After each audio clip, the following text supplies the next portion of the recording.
നാടിനെ നടുക്കിയ ഇരട്ട കൊലപാതക കേസ് പ്രതി ചെന്താമരയെ പോത്തുണ്ടിയിൽ എത്തിച്ച് തെളിവെടുക്കാൻ പോലീസ്. കൊല്ലപ്പെട്ട സുധാകരനും അമ്മ ലക്ഷ്മിയും വെട്ടേറ്റ് വീണ സ്ഥലത്തും പ്രതി ഒളിച്ചു താമസിച്ച സ്ഥലത്തും എത്തിച്ച് തെളിവെടുക്കും. ചെന്താമരെ തെളിവെടുപ്പിന് എത്തിക്കുന്നത് വൻ സുരക്ഷാ സന്നാഹത്തിലാണ്. 500ഓളം പോലീസുകാരെയാണ് പോത്തുണ്ടിയിൽ വിന്യസിച്ചിരിക്കുന്നത്. വിപിൻ സി വിജയൻ വിവരങ്ങളുമായി ചേരുന്നുണ്ട്. വിപിൻ, ഈ തെളിവെടുപ്പ്, ഈ നാട്ടുകാരുടെ രോഷം നമ്മൾ അന്ന് ഈ ചെന്താമരെ അറസ്റ്റ് ചെയ്ത ആ ദിവസം നമ്മൾ കണ്ടതാണ്. അപ്പോൾ ചെന്താമരെ തെളിവെടുപ്പിന് കൊണ്ടുപോകുമ്പോൾ ആമ്പിളായ പോലീസ് അറേഞ്ച്മെന്റ് ഉണ്ടാകും എന്ന് ഉറപ്പിക്കുന്നുണ്ടോ പോലീസ്? കാര്യം അത്രത്തോളം വലിയ രോഷം നാട്ടുകാർക്ക് ഇയാൾക്കെതിരെ ഉണ്ട്. വിപിൻ,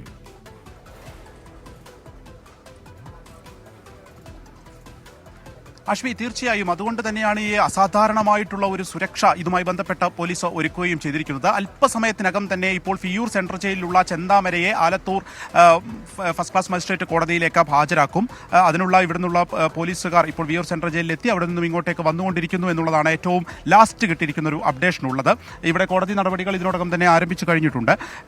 അപ്പോൾ ഒരു 11:30യോടുകൂടി ഈ കേസായിരിക്കും എടുക്കുക. ഇന്നലെയാണ് പോലീസിന്റെ കസ്റ്റഡി അപേക്ഷ നൽകിയിരിക്കുന്നത്. 2 ദിവസത്തെ കസ്റ്റഡി അപേക്ഷയാണ് നൽകിയിരിക്കുന്നത്. അപ്പോൾ ഇന്ന് കസ്റ്റഡി ലഭിക്കുകയാണ് എന്നുണ്ടെങ്കിൽ ഉച്ചയോടുകൂടി തന്നെയായിരിക്കും ഈ തെളിവെടുപ്പിലേക്ക് പോലീസ് കടക്കുക. ഈ കൊലപാതകം നടന്നിട്ടുള്ള ഈ പോത്തുണ്ടിയിലെ ബോയൻ നഗർ എന്നുള്ള വീട്ടിലേക്കാണ് ആദ്യം കൊണ്ടുപോകുന്നത്. അവിടെയാണ് നമ്മൾ ഈ പറഞ്ഞിരിക്കുന്ന എല്ലാ സുരക്ഷയും പോലീസിന്റെ ഭാഗത്ത് നിന്ന് ഒരുക്കിയിരിക്കുന്നത്. ഏകദേശം 100ഓളം വനിതാ പോലീസുകാർ മാത്രം അവിടെ ഉണ്ടാകും. 380ഓളം പോലീസുകാരെ വിന്യസിപ്പിച്ചിരിക്കുന്നു എന്നുള്ളതാണ് പോലീസിന്റെ ഈ അന്വേഷണ വിഭാഗം തന്നെ പറയുന്നത്. ഒപ്പം ഡ്രോണിന്റെ പരിശോധന ഉണ്ടാകും. കാരണം അതിന് തൊട്ടപ്പുറത്തൊക്കെ വലിയ പാടങ്ങളാണ്. അപ്പോൾ ആ പാടത്തു നിന്നൊക്കെ ആളുകളുടെ ഏതെങ്കിലും രീതിയിലുള്ള ജനരോഷം ഉണ്ടാകുന്നു, ഈ പ്രതിക്കെതിരെ ഒരു ഭീഷണി ഉണ്ടാവുകയൊക്കെ ആണെങ്കിൽ അതൊക്കെ നിരീക്ഷിക്കുക എന്നുള്ളത് കൊണ്ട് തന്നെയാണ് ഈ ഡ്രോണിന്റെ ഒരു സഹായമുള്ളത്. ഒപ്പം തന്നെ പോലീസ് ഈ നടക്കുന്ന എല്ലാ കാര്യങ്ങളും, അതായത് എങ്ങനെയാണ് ഈ കൊലപാതകം നടത്തിയത് എന്നടക്കം ഒരു പുനരാവിഷ്കരിക്കുക എന്നുള്ളതാണ് ഉദ്ദേശിക്കുന്നത്. അപ്പോൾ അതിന് സമയമെടുക്കും. ഏകദേശം ഒരു മണിക്കൂറോളം ഈ തെളിവെടുപ്പ് നീണ്ടു നിൽക്കാനാണ് ഇപ്പോൾ സാധ്യതയുള്ളത്. അപ്പോൾ ഈ 1 മണിക്കൂർ നടക്കുന്നതും വീഡിയോയിൽ ചിത്രീകരിക്കാനുള്ള എല്ലാ സൗകര്യവും ഒരുക്കിയിട്ടുണ്ട്. ഒപ്പം തന്നെ ഈ നാട്ടുകാരുടെ ഒരു സഹായം കൂടി പോലീസ് അഭ്യർത്ഥിച്ചിട്ടുണ്ട്.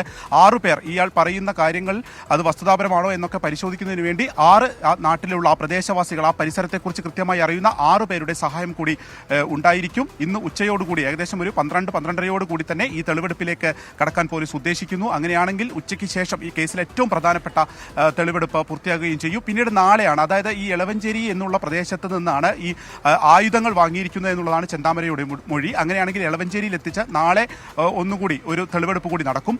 മറ്റൊന്നുള്ളത്, കൂടുതൽ കുറച്ച് കാര്യങ്ങളിൽ കൂടി വ്യക്തത വരുത്തുക എന്നുള്ളതാണ്. ഈ ചെന്താമരയെ ആദ്യത്തെ കേസ് കഴിഞ്ഞ് ജാമ്യത്തിലിറക്കാൻ സഹായിച്ച അത് ആരെല്ലാം തുടങ്ങിയ കാര്യങ്ങളിൽ അവർക്ക് ഇതിലുള്ള ഒരു പങ്കാളിത്തം അല്ലെങ്കിൽ എന്താണ് ചെന്താമരയുമായുള്ള ബന്ധം തുടങ്ങിയ കാര്യങ്ങളിൽ കുറച്ചുകൂടി വ്യക്തത വരേണ്ടതുണ്ട്. ഇതും ചോദ്യം ചെയ്യൽ നടക്കും. ആലത്തൂർ പോലീസ് സ്റ്റേഷനിൽ വെച്ചായിരിക്കും ഈ ചോദ്യം ചെയ്യൽ നടക്കുക. അപ്പോൾ അതിന്റെ ആദ്യപടി എന്ന രീതിക്ക് തന്നെ ഇപ്പോൾ കസ്റ്റഡി അപേക്ഷ അല്പസമയത്തിനകം കോടതി പരിഗണിക്കും. ആശ്വി, വിപിൻ സി വിജയാണ് ആലത്തൂർ കോടതിയിൽ നിന്ന് വിവരങ്ങൾ നൽകിയത്. അല്പസമയത്തിനകം ചെന്താമര അങ്ങോട്ടേക്ക് കൊണ്ടുവരാൻ പോകുന്നു. 2 ദിവസത്തേക്കാണ് തെളിവെടുപ്പിന് ആവശ്യപ്പെടുന്ന പോലീസ്. 2 ദിവസം പോലീസിന് എന്തായാലും അക്കാര്യത്തിൽ പിടിപ്പത് പണിയുമുണ്ട്. നിഖിൽ പ്രമേഷാണ് പോത്തുണ്ടിയിലെ സുധാകരന്റെ വീട്ടിൽ നിന്ന് ചേരുന്നത്. നിഖിൽ, ഇന്നെപ്പോഴത്തേക്ക് ചെന്താമരയെ തെളിവെടുപ്പിനെ അങ്ങോട്ടേക്ക് കൊണ്ടുവരുമെന്നാണ് അറിയാൻ കഴിയുന്നത്. വലിയ പോലീസ് സന്നാഹം അവിടെ ഉണ്ടോ നിഖിൽ? തീർച്ചയായിട്ടും അശ്മി, വലിയ പോലീസ് സന്നാഹം തന്നെയുണ്ട്. ഒരു കാരണവശാലും പ്രതിയെ ഇവിടേക്ക് എത്തിക്കുമ്പോൾ ആളുകളുടെ ഭാഗത്തുനിന്ന് ഒരു പ്രതിഷേധം ഉണ്ടാകാതിരിക്കാൻ വേണ്ടിയിട്ടുള്ള ക്രമീകരണങ്ങളാണ് ഏർപ്പെടുത്തിയിട്ടുള്ളത്. ഞാനിപ്പോൾ ചെന്താമരയുടെ വീട്ടിലാണ്.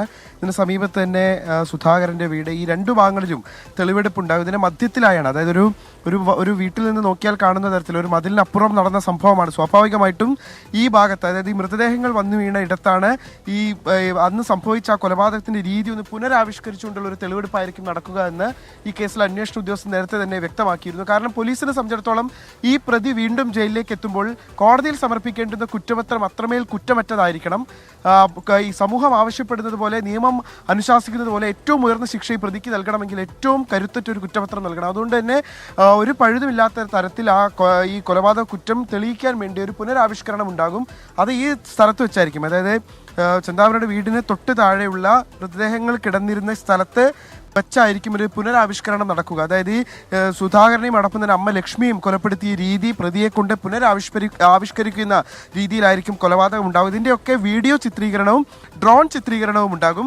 ഇതിൻ്റെ പശ്ചാത്തലം എന്നുള്ളത് നേരത്തെ വിപിൻ സൂചിപ്പിച്ചതുപോലെ തന്നെ ഒന്ന് പ്രതിഷേധങ്ങൾ, ഏതെങ്കിലും ഭാഗത്ത് നിന്ന് പ്രതിഷേധങ്ങൾ ഉയരുന്നുണ്ടോ എന്നുള്ള കാര്യം ഉറപ്പുവരുത്തുക. അതോടൊപ്പം തന്നെ ഇതിൻ്റെ പൂർണ്ണമായിട്ടുള്ള രേഖകൾ പോലീസിൻ്റെ കൈവശം വേണം. നാളെ കോടതിയിൽ എത്തുമ്പോഴടക്കം ഏതെങ്കിലും തരത്തിലുള്ള ആനുകൂല്യങ്ങൾ പ്രതിക്ക് കിട്ടാതിരിക്കാൻ വേണ്ടി കുറ്റമറ്റ പഴുത കണ്ണടച്ച രീതിയിലുള്ള കുറ്റപത്രം സമർപ്പിക്കാൻ വേണ്ടി രേഖകൾ സമർപ്പിക്കാൻ വേണ്ടിയിട്ടാണ് അത്തരത്തിലുള്ള ഒരു ക്രമീകരണം ഏർപ്പെടുത്തുന്നത്.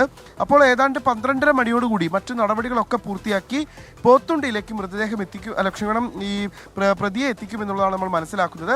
അപ്പോൾ ഈ പശ്ചാത്തലത്തിൽ ഇപ്പോൾ ഇവിടേക്ക് ഈ കോളനിക്കകത്തേക്ക് പുറത്തു നിന്നുള്ള വാഹനങ്ങളൊന്നും തന്നെ അനുവദിക്കുന്നില്ല, പുറത്തുനിന്നുള്ള ആളുകളെയും അനുവദിക്കുന്നില്ല. ഈ നഗറിലുള്ള ആളുകൾ മാത്രം, ബോയൻ നഗറിലുള്ള ആളുകൾ മാത്രമാണ് ഇപ്പോൾ ഇവിടെ ഉള്ളത്. കാരണം കൂടുതൽ ആളുകൾ ഇവിടേക്ക് പ്രവേശിപ്പിച്ചാൽ സ്വാഭാവികമായിട്ടും നമുക്കറിയാം ഇത്രയധികം ചർച്ച ചെയ്യപ്പെട്ടൊരു കേസാണ്. ഒരുപാടധികം ആളുകൾ ഇവിടെ വന്ന് തമ്പടിക്കും. പ്രതി എത്തുമ്പോൾ സ്വാഭാവികമായിട്ടും പ്രതിയിലേക്ക് ആളുകളുടെ ഭാഗത്തുനിന്നുള്ള പ്രതിഷേധങ്ങൾ ഉണ്ടാവും. ഇപ്പോൾ ഈ പ്രദേശവാസികൾ തന്നെ പ്രതിഷേധം ഉയർത്തുമെന്നുള്ള ആശങ്ക പോലീസിനുണ്ട്. അതുകൊണ്ട് തന്നെ കൃത്യമായി അവരോട് കാര്യങ്ങളൊക്കെ തന്നെ പറഞ്ഞ് മനസ്സിലാക്കുന്നുണ്ട്. ഒരു കാരണവശാലും പ്രതിഷേധം ഉയർത്താൻ ഒന്നും തന്നെ പാടില്ല എന്നുള്ള കാര്യങ്ങൾ അറിയിക്കുന്നുണ്ട്. കഴിഞ്ഞ ദിവസം ഈ പ്രതിയെ അറസ്റ്റ് ചെയ്ത് കൊണ്ടുവന്ന സമയത്തൊക്കെ നെന്മാറ പോലീസ് സ്റ്റേഷന് മുന്നിൽ കണ്ട പ്രതിഷേധം നമ്മൾ കണ്ടതാണ്. ആ ഗേറ്റ് തന്നെ എടുത്തു മാറ്റുന്ന സാഹചര്യമൊക്കെ ഉണ്ടായിരുന്നു. അതുകൊണ്ട് തന്നെയാണ് ഇത്രയധികം പോലീസ് വിന്യാസം ഇവിടെ ഏർപ്പെടുത്തുന്ന സാഹചര്യം ഉണ്ടായതും. എന്തായാലും 12:30 മണിയോടുകൂടി പ്രതിയെ എത്തിക്കുമെന്നുള്ളതാണ് മനസ്സിലാക്കുന്നത്. 2 മണിക്കൂർ നീണ്ടു നിൽക്കുന്ന വിശദമായ തെളിവെടുപ്പായിരിക്കും ഉണ്ടാവുക. പ്രതി ഈ ആയുധം ഒളിപ്പിച്ച ഇടം, അതോടൊപ്പം തന്നെ പ്രതിയുടെ തറവാട് വീടുണ്ട് അവിടെ, ആ ഭാഗത്തേക്കും പ്രതിയെ കൊണ്ടുപോകും. ഒളിച്ചിരുന്ന സ്ഥലത്തേക്ക്, അതായത് പ്രതി ഒളിവിൽ കഴിഞ്ഞ സ്ഥലത്തേക്ക് ഈ മല മുകളിലേക്ക് കൊണ്ടുപോകാൻ സാധ്യതയില്ല എന്നാണ് അറിയാൻ കഴിയുന്നത്. എന്തായാലും ഇപ്പോൾ നമുക്ക് ലഭിക്കുന്ന വിവരങ്ങൾ പ്രകാരമാണെങ്കിൽ ഈ കൊലപാതകം നടത്തിയ ഇടം, അതായത് കുറ്റകൃത്യം നടത്തിയ ഇടം, പ്രതി ഈ ആയുധങ്ങൾ ഒളിപ്പിച്ച ഇടം, അവിടെയൊക്കെ ആയിരിക്കും പ്രധാനമായും തെളിവെടുപ്പ് ഉണ്ടാവുക. നിഖിൽ പരമേശ്വരാണ് ആ വാർത്തയുടെ വിവരങ്ങൾ നൽകിയത്. പോത്തുണ്ടിയിൽ സുധാകരന്റെ വീട്ടിൽ നിന്നാണ് നിഖിൽ പരമേശ്വർ വിവരങ്ങൾ നൽകുന്നത്. അവിടെ നമുക്ക് കാണാം, അവിടെ നിറയധികം ഒരുപാട് പോലീസ് സന്നാഹമുണ്ട്. നേരത്തെ നിഖിൽ പറഞ്ഞതുപോലെ ഒരു ഫുൾ പ്രൂഫായ ഒരു കുറ്റപത്രം കോടതിയിൽ സമർപ്പിക്കുന്നത് പോലീസിന് അനിവാര്യമാണ്. ഏറ്റവും ചുരുങ്ങിയ പക്ഷം അയാൾ ഇനി ജാമ്യത്തിൽ ഇറങ്ങരുത് എന്ന് ഉറപ്പിക്കേണ്ടത് പോലീസിന്റെ ആവശ്യമാണ്. മാത്രമല്ല, അയാൾ ജാമ്യത്തിൽ ഇറങ്ങിയാൽ അയാളുടെ ഹിറ്റ് ലിസ്റ്റ് ഇനിയും ആളുകളുണ്ടെന്ന് പറയപ്പെടുന്നുണ്ട്. അപ്പോൾ സ്വാഭാവികമായും ഇനിയും മനുഷ്യരുടെ ജീവന് ഹാനിയുണ്ട് എന്ന് കോടതിയെ ബോധ്യപ്പെടുത്തൽ പോലീസിന് അനിവാര്യമാണ്. അതിന് പ്രകാരമുള്ള അന്വേഷണം പുരോഗമിക്കുകയും ചെയ്യുന്നു. തിരികെ എത്താൻ പ്രിയപ്പെട്ട പ്രേക്ഷകരെ, ഇടവേള.